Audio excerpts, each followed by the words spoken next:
I got a text from my wife at 2 a.m. saying she was extending her Paris trip by a week, and my stomach dropped like I just missed a step on a staircase. It wasn't just the late hour or the casual way she dropped it, like she was mentioning a quick grocery run. It was the fact that she didn't call, didn't explain, just sent a breezy message with a heart emoji that felt more like a slap. I sat there in our quiet apartment, staring at her text, the blue light of my phone burning my eyes, wondering how everything I thought I knew about us could feel so shaky in a single moment. I'm Mark, by the way, a 34-year-old graphic designer who thought he had a pretty good life. Married to Claire for 6 years, together for 10, we were the couple everyone envied. High school sweethearts who made it through college, job struggles, and late-night talks about our dreams. We weren't perfect, nobody is, but we had a rhythm. Lazy Sunday mornings with coffee and her terrible attempts at pancakes, binge-watching shows we'd argue over, stealing kisses in the kitchen while the dishwasher hummed. Our apartment in Chicago was small but ours, filled with photos of us hiking in Colorado, laughing at her cousin's wedding, building a life. Claire was a travel writer, always chasing the next story, but she'd always come back to me, her anchor. Or so I thought. Her Paris trip was supposed to be a quick 4-day gig for a magazine, covering some art exhibit. She'd been excited, packing her favorite scarf and joking about eating too many croissants. I'd driven her to the airport, kissed her goodbye, and told her to send me pictures of the Eiffel Tower at night. Only if you promise not to be jealous, she teased, her hazel eyes sparkling. That was 5 days ago. Now her text about staying longer hit me like a warning I couldn't quite read. At first I tried to brush it off. Maybe the magazine extended her assignment. Maybe she got caught up in the city's magic. Paris does that, right? But something gnawed at me. She hadn't called in days, just sent quick texts about being busy. No photos, no updates about the exhibit, just vague replies. I scrolled through our messages, looking for clues, and noticed how hers had gotten shorter, colder. Miss you, I'd written yesterday. Same, she'd replied, no heart emoji, no warmth. I told myself I was overthinking, but my gut wouldn't let it go. The next morning I called her. It went straight to voicemail. Hey Claire, just checking in. Got your text about staying longer, everything okay? Call me when you can. I kept my voice steady, but my hands were shaking. Hours passed, no response. That evening I texted again. Babe, starting to worry. What's going on? Nothing.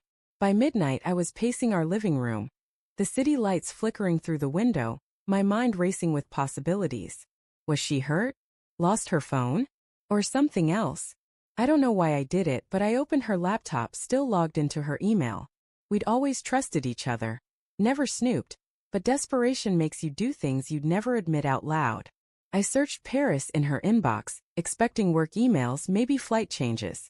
Instead, I found a thread with someone named Chris. My heart stopped. The subject line was blank, but the emails weren't. Can't wait to see you tomorrow, he'd written 2 days ago. Meet me at the cafe on Rue de Birague. 8 p.m. Wear that red dress. Her reply. Wouldn't miss it. Feels like a dream. My mouth went dry. I scrolled up, reading months of emails, flirty, intimate, full of plans to meet in Paris.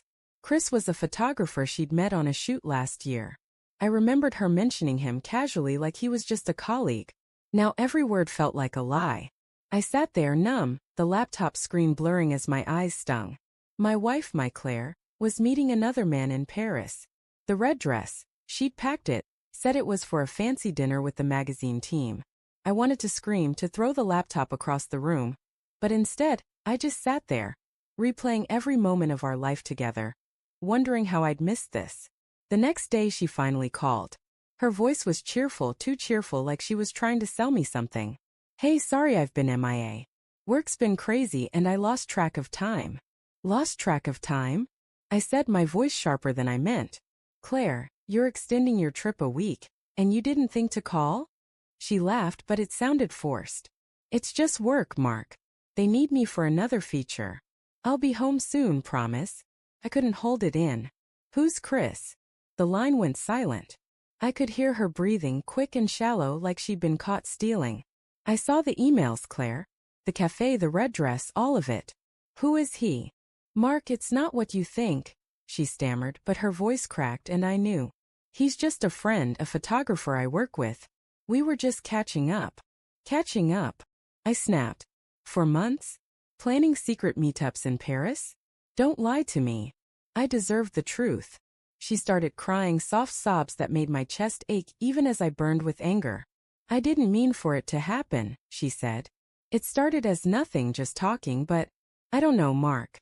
I got caught up. I'm so sorry. Sorry. I laughed, bitter and hollow. 10 years, Claire. We built a life, and you're throwing it away for some guy in Paris? Did you even think about me? I did, I swear, she said, her voice breaking. I love you, Mark. I got lost. I don't know who I am anymore. I hung up. I couldn't listen to her excuses, couldn't bear the way her words twisted the knife.